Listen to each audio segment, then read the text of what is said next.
Welcome everybody, Maxwell here with this very special announcement video. The winners of the Type 59 competition. What I'm going to do, the order I'm going to do this on is in reverse order, so runners up followed by winners.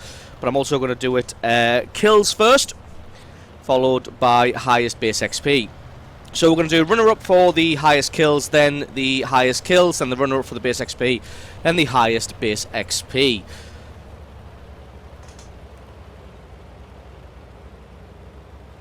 If you just want to know the winners and you don't want to see the replays because you're feeling super salty that you didn't win a prize, then you can just click on the links in the description. And that should take you to the timestamp of the different videos.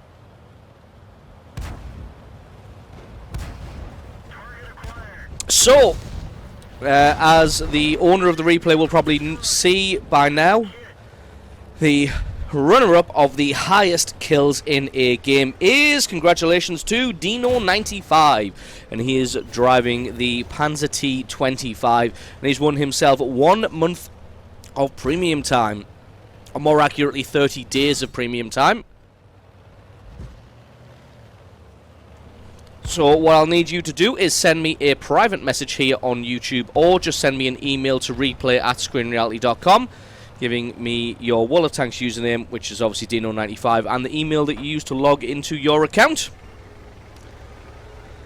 And then without further ado, we will watch this replay to see how he manages to rack up the second highest kills. Well, it was actually tied with 2 other people, but his base XP was higher than those other replays as well. So we'll see how he goes about racking up all of these kills. You can see his Panzer has binos on it. And as those binos kick in, he spots this Matilda off in the distance. This Matilda's going to be in serious trouble now because he is very, very slow. And this Panzer has a pretty damn good gun. In fact, if we take a look at the hard stats for this gun, 110 damage, 116 pen. So for its tier at tier 5, it has a very, very nice gun with just, I would say that's about a 3-second reload. Maybe 3.5 seconds. Obviously, with it being a replay, we don't quite get to see all the information. That's a lovely shot on that T28 to take him out. He's racked himself up 3 kills already. And people are starting to fall. Spots a couple of heavy tanks pushing around the north here, around the top of the horn. And just speed this one up a little bit because, you know, you're only really here to see who's won. Maybe some of the more faithful will stick around to see the great games that these guys had. Puts one good shot into the top of the M6. If he gets a couple more hits on this guy, should be able to take him out. KV1 falls, so he doesn't have to worry about getting a shot from him. Takes out the M6 for kill number 4. Who's going to head back up the hill. See who else he can spot out.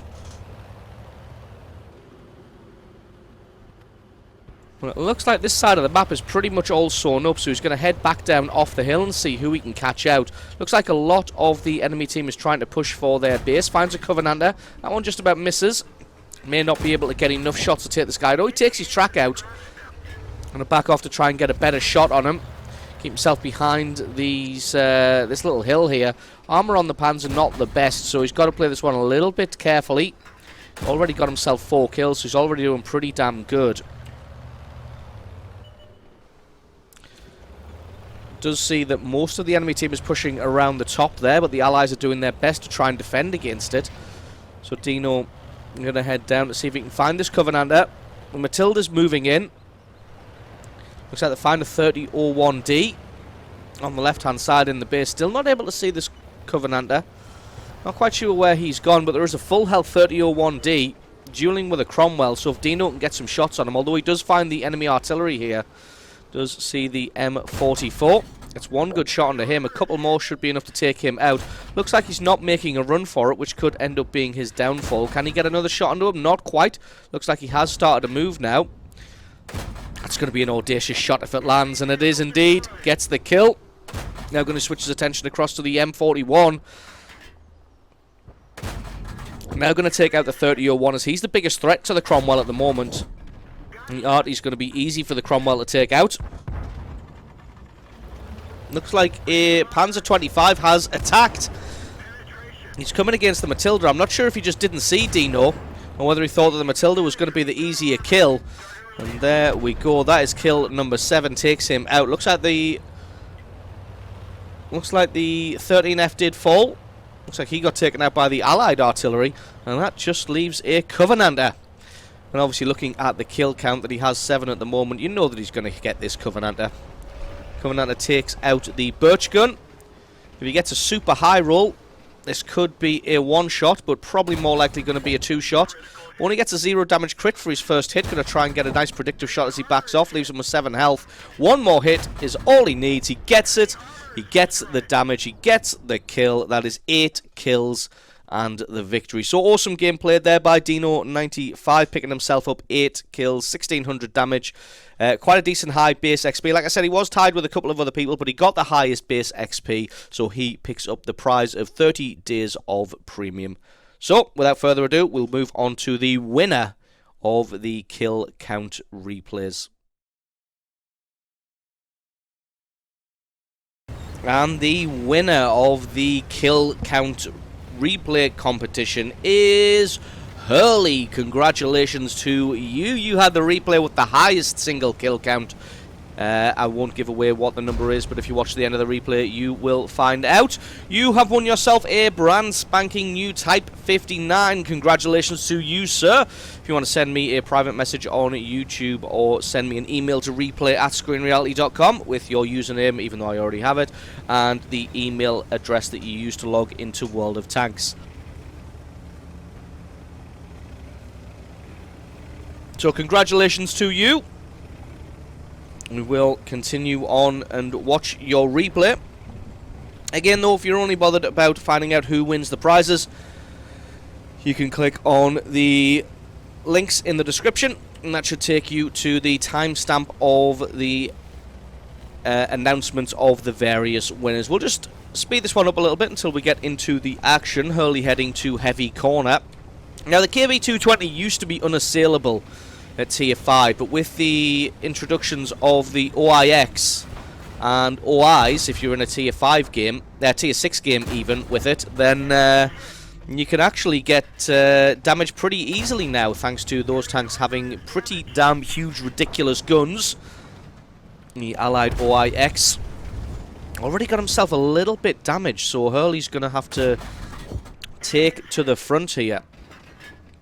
Good thing I like about this replay is it isn't just filled with lots and lots of kill stealing. Hurley actually works for his kills. Switching his attention across to the LT there, takes him out for kill number 1. Tries to get a shot on the OI or the BDR there. Not quite able to get him. There's a Stug taking up a very frontal position. We're going to see what he's able to do. Gun on the KV-220 isn't great. As we see, 99 penetration, 110 damage. Even the APCR, 121 pen, isn't amazing. It is still pretty good, though. Able to do some good work. Gets the shot onto the OIX there to take him out for kill number 2. Then switches his attention off across to the BDR. These guys are going to find it difficult to penetrate unless the BDR's got the ridiculous derp gun. Well, the derp-ish gun. Gets one good shot into him. Looks like the BDR is concentrating on firing at the Stug instead of the KV-220, which is probably a smart life choice, as the KV-220 is considerably more difficult to damage than the Stug. That's kill number 3. Finds a Cruiser 4. Cruiser 4 looks like he's a little bit stuck as he's not really moving, so Hurley just going to help him out, send him back to his garage post-haste. See, the majority of the Allied team are all camped across the ridge line there, and that's part of the reason that Hurley's able to pick up so many kills, that the entirety of the team are just camped in that diagonal line in the base there. So nobody's really available to get any damage or get any kills. Does get tracked by the Stug. Has a quick shot there, but that one just lands in the dirt. Gets tracked again by the Stug. That's all the Stug's really able to do. Doesn't probably know where to fire at this KV-220. Incidentally, if you are wanting to know where to fire at the KV-220, you shoot it right in the turret, as the turret is fairly weak. Taking some hits in the rear from the SAU-40, but again, the SAU-40 hasn't got the greatest gun in the world. Looks like the Stug 3 is firing at the lower plate now, as that one went through. Bounces another one, though. He's going to continue forward. Still taking hits in the rear from the SAU-40. I think he may have switched to high explosive ammunition now. Yep, looks like he has indeed switched to high explosive ammunition. Killed Hurley's driver. Just going to leave himself side on because the side armor of the KV-220 is fantastic. Lets his gun close all the way in. Sal 40 maybe switch back to AP now, thinking he's going to be able to do some damage to the side of this KV-220, but it is not to be. That is a quick kill number 6. And there we go. He's absolutely single-handedly mopped up this flank with an impressive almost 1,500 points of damage. Takes a massive hit in the side from this KV here. But again, I think the KV might be firing high explosive rounds without the derp gun, because that one did very, very small amount of damage. Hurley just going to back himself off, as he only has 100 hit points here. And if that KV-1 fires AP and pens, he is going to kill Hurley. Got to be careful. Doesn't quite have the gun depression to get a shot on target. Bounces that one. Again, a lot of newish players you'll find are quite reluctant to fire at the turrets of certain tanks, or many tanks at all. That was a shot from the Bishop there. Doesn't have a repair kit left, so he's got to just kind of sit there and wait. Bishop looks like he is honed in on the area though, so Hurley's got to try and risk it. And that's just going to be a shooting gallery for the artillery. You do find a lot of newish players don't like to shoot at tank turrets, as they do mostly tend to be more well armoured than the hull of the tank, but that is absolutely not true with the KV-220. As the KV-220 has the KV-3 hull, which is a tier 7 tank, but it only has the KV-1 turret, and it's fairly weak. Can be penned pretty easily from the front.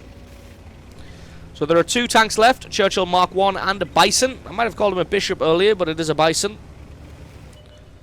There we go, gonna find the Bison, gets a great shot into the rear of him. He's charging forwards now. Looks like the allied KV-1 maybe having a little bit of trouble. Almost walked into the gun of the Churchill 1 there. Looks like he has got the rear armor though, so if he can just position that shot right there, we go, picks up the kill for kill number 8. And that just leaves the Bison remaining. There we go. Takes him out for kill number 9, and that is the victory. So awesome game played there by Hurley, picking himself up 9 kills and 2,000 damage. A decent base XP as well. Congratulations to you. You win yourself a shiny new Type 59 with all the bells and whistles. Just send me a message with your username and the email address you used to log into World of Tanks, and we'll get that prize sent over to you. So stick around, guys. It's coming right up. We have the runner-up for the base XP replay contest. And congratulations to our runner-up in the base XP competition, and that prize goes to Slarty Bartfart. Props for the almost Hitchhiker's Guide to the Galaxy reference there. So Slarty Bartfart, congratulations to you. You've won yourself 30 days of premium time for being the runner-up in the base XP competition. Congratulations to you. And just so you can see the replay that gets that fantastic base XP score, you can stick around, or like always, you can just click on the link in the description to go to the winner of the base XP competition. So straight away, he's going to be taking a pretty aggressive position up on the high ground here. It's a beautiful shot on that T-50. But he does get himself spotted. He's going to use the speed and maneuverability of the ELC to get away. Going to get himself further into the bushes and allow his gun to close in. Now, I've played quite a bit of ELC over the past week or so, and it is a very difficult tank to get the hang of. But once you do have the hang of it, it is very, very rewarding. Has a very nice gun. Long reload and long aim time on it, but it is very quick, very stealthy, and the alpha of the gun is great. If you do want to stat pad your WN8, then this is literally the best tank you can do it in. You only need to land 2 damaging shots in this thing to get a decent WN8 score for the match. As you can imagine, it is a stat padder's dream, but on the other hand, it is actually fairly difficult to use. You see, he doesn't have very good gun elevation. He is able to get a shot on this Cromwell, as he is quite high up the hill.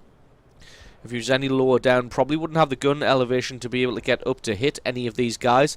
You see him moving the gun around quite slowly. That's just because you don't want to move too quickly, because you'll end up with way too much bloom on the gun here, trying to track the ST there, but he gets taken out, looking to try and get a shot on this Cromwell as he reloads. What a shot there. It's a lovely hit on that Cromwell. Now just going to keep putting damage after damage after damage into these medium tanks. Gets kill number 2.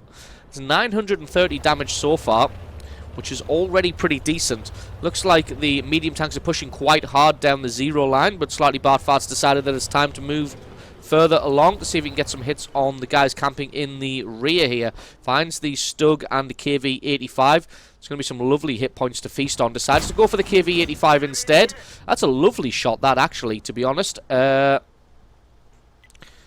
Normally, I would think you would have to lead the target a hell of a lot more for that range, but it looks like he fired dead on and was able to get the hit and get some damage there. I underscored a T-25, was thinking about firing at him, but decided that he needed a little bit more cover before doing so. Looking to try and get a hit on the Skoda T-25, but that one just flies over the top. Going to reposition ever so slightly to try and get a bit more damage onto this KV-85 from earlier. As you can see, it doesn't quite have the gun elevation. There we go, is able now to hone in, gets a quick shot and a quick kill number 3. 1300 damage, and now it's definitely time to move on. Getting pushed quite hard from the south there. Going to move in and see if he can take out maybe the enemy artillery. Does find the Skoda T-25. He's obviously heading back now to maybe defend his base, or just try and get to a different flank. That's a beautiful shot there. Very surprised that one hit. Looked like it was definitely a miss. Now going to aim in on this Su-8. Like I said, he doesn't seem to be leading the target too much, but maybe that's just a replay bug. What a shot there to set the Su-8 on fire and pick up kill number 4 there. It might just be a replay bug, the fact that he doesn't seem like he's leading his targets enough and still landing those shots way, way in the distance.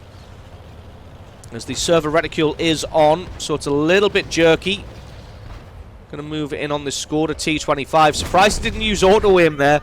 Normally when ELCs move in for the kill and get that close, it's usually a lot better to use auto-aim. Finds the M41 HMC. Gets a great shot onto him for kill number 6. Decides to leave the other artillery for the Lux that's moving in now. I'm going to head off onto the hill, as there was a TOG and an ELC there. Going to try and hunt down his fellow ELC. As we can see, the Lux is moving in on the artillery. The artillery doesn't have that much health, so it's better to go for the TOG, which will be a health pinata. Last time he was spotted, he had full health, so he could absolutely feast on that for some fantastic damage. He's probably going to run smack into this ELC first. There he is. There's the enemy ELC. Going to allow his gun time to close in. The ELC trying to jink around, but gets a great shot into his rear. Tracks him as well. Decides again that he's going to leave the Burt to take that guy out. He's all about the damage. He sees that his allies are going for a base capture for some reason, even though this one is all but a foregone conclusion. Only got 17 seconds left on the clock, so he's going to try and get into his cap circle. Get some damage on that Cromwell. Maybe he can find the TOG out in the open somewhere, but it looks like this TOG's really got his skates on. He was hauling ass to get to the cap circle. Is he going to be able to get a hit on this TOG before the base capture completes? Can he? He can, but the allies decide to stubbornly go for the base capture, even though there is 1,500 points worth of damage to be had in the cap circle. For some reason, they decide they don't want that damage. So a little bit of a shame that his allies capped that one out in what was definitely a foregone conclusion of a victory. So awesome replay there from Slightly Bartfart, picking himself up 6 kills, 2,300 damage, and winning himself 30 days of premium time. And stick around, guys, because coming up is the winner of the base XP competition and the winner of a Type 59. And surprise, surprise, everybody, the winner of the base XP competition is yet another ELC. But congratulations to Bad Captain. That's right, Bad Captain, you are the winner of the base XP competition, picking yourself up a stupendously large amount of base XP, as you will see in the score screens that come up. And you've won yourself a Type 59. So if you can send me a private message on YouTube or send me an email to replay@screenreality.com. with your World of Tanks username and the email address you use to log into the game. And we can get that prize sorted for you. So you can see, he's on Malinovka. He's decided to go to the spotting bush. He's got a Type 64 behind him, who may be trying to steal some of his spotting damage, but it looks like he's just sort of falling back now. He's got a VK-3002 less than 100 meters away. He's got to be kicking his pants just a little bit, trying to stay as still as possible. 95 meters away this VK is, but hopefully he should start taking some damage soon, because Bad Captain has spotted him for days. The artillery raining down on him. Don't worry, guys, he doesn't just sit in Scout Bush for the entirety of the game. He does play a very good, very aggressive game to pick up this stupendously large base XP game. What I'm going to say is make your predictions. Make your predictions of what you think the game's going to end at, because what he actually comes out with is ridiculous. The Type 64 getting way too aggressive, moving up this swamp area here with the IS. Surprised they haven't taken some damage already. I've spotted out a Hellcat on this left-hand side. We'll just speed this one up a little bit until we get to the more aggressive portion of the replay. Bad Captain's got to be worrying about this Type 64, about whether he's stealing the spotting damage. This IS is moving up as well. Bad Captain is just like, Type, please, please, I need my spotting damage, get out of here. But the Type 64 is content to just duel here. So Bad Captain going to try and get some eyes on some of the enemy team. He has been spotted, so he's got to move, or else he's going to start taking some fire.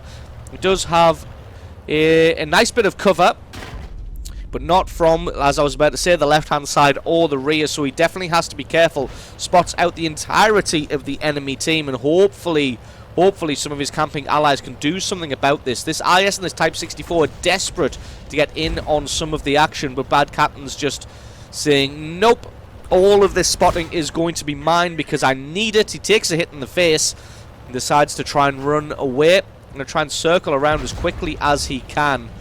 The IS has moved in now. I'm surprised that the enemy team is all kind of cowering over here and not trying to do anything about it. There is a camping Tog too. Not surprising on Malinovka, considering how slow the Togs are. Bad Captain heads himself back. The Type 64, the ally, has decided to head to the other side of the battlefield. Bad Captain is still taking fire. Luckily, none of these shots are landing, as he does only have 200 health left. He is trying to keep everybody spotted. Only gotten himself one shot worth of damage so far, but the ELC does really thrive on spotting damage. Going to try and get the gun elevation to hit this Tiger P. Aiming at his sidearm. Gets a lovely shot to get up a kill there. Only 81 damage, but he did pick himself up a kill. It'll be interesting to see how much spotting damage he does indeed have. He's got pretty much everybody on the enemy team's location known now, apart from the Hummel. And allow his gun to close in on this Jagdpanther, but it looks like the Jagdpanther is wise, and he backs off. Although he does come forward again, he's going to have the shot, and that one lands for a nice 251 points of damage. He is spotted now. The Sherman is moving in. Bad Captain going to maybe try and go for some damage on this Tog, as it looks like the Tog is maybe firing towards the Sherman instead. Going to try and use some bushes here to spot out the Tog and get some damage on him.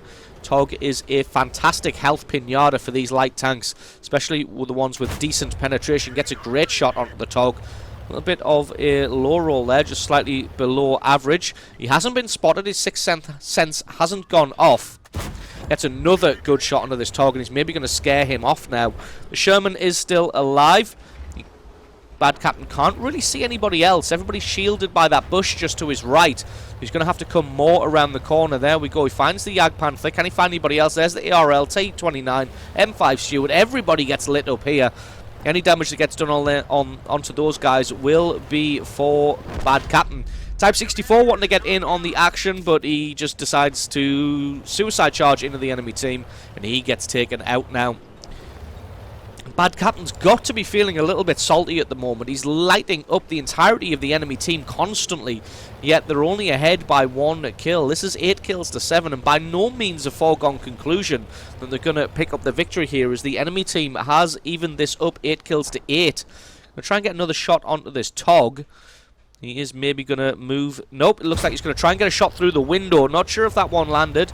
But this is by no means a foregone conclusion. The enemy team is camping so hard that they may actually be able to defend this one from the allies. Tog only got a little bit of hit points left. Going to try and sneak this one through the window. That would be an audacious shot if it landed. Landed does. And that is a low roll though. 198 out of a possible 240. Tog takes some artillery fire. Bad Captain put yet another one, sneaky one, through this window to take out the Tog. This will be a hell of a kill if he can. It is. That is kill number 2. And they're starting to pull this one away a little bit at 10 kills to 8. Bad Captain moving around just a little bit. He knows what's around this corner though, so he can't just go charging in. There is 4 tanks waiting over there. There's a Hummel somewhere. Finds the ARL. I'm going to try and relocate to another bush here. He hasn't been spotted. He lights up the enemy tanks. Can he back off? He would like to back off so he didn't get spotted. The problem is that he didn't have the gun depression. He did get lit up there, so he's got to be careful of a shot from this ARL, as the ARL will be able to eliminate him. So he just moves himself around, waiting for his camo to kick back in. If you can get another shot onto this T-29, another kill would be very nice. Another feather in his cap. Can he get a shot onto this ARL? One early warning technique you can use when shooting at somebody before your 6th sense goes off is if their gun starts swiveling towards you, then you know that you are spotted. Unfortunately, that one does leave a little bit to chance, because sometimes those fully traversed shots can land and can end your fantastic game. And allow his gun to close it on this ARL. He is the last tank left in the game for the enemy team. Debating whether to have that shot or not. Knows that he was going to get flagged up for having it, but wanted the damage regardless. That leaves the ARL on 290 health. Looks like the ARL is just caught between a massive rock and a really hard place. There's nothing really he can do. Bad Captain can't pick up the last bit of damage on him, but it doesn't matter. He has 2,110 damage, 2 kills, a huge amount of spotting damage in base XP, and a shiny new Type 59, so congratulations to you. So, without further ado, there is one more winner to announce. The winner of the random comment competition. So, one random commenter on the announcement video has also won themselves a Type 59, and just as these score screens wear themselves out, the winner of the random comment is... Apologies, because I'm going to probably completely butcher the pronunciation of your name, Rui Ferreira. Congratulations to you. Out of 233 comments, you were selected by random.org, the random number generator, to be the winner of a Type 59. Congratulations to you, sir. If you can send me a private message here on YouTube or email me at replay@screenreality.com, you, sir, have won yourself a shiny new Type 59. If you can just send me your World of Tanks username and the email address you used to log into the game, congratulations to you. Apologies to the people who didn't win prizes, but there are going to be giveaways throughout the rest of this year, I'm absolutely certain, so do stick around and keep an eye out on the channel for these things as they come. So, thank you very much to everybody who entered. Thank you very much to everybody who watched the video, and a special thank you to everybody who won a prize. You guys are all awesome. You help make the channel awesome, and you help make this game awesome. I've been Maxwell, and I will catch you guys next time.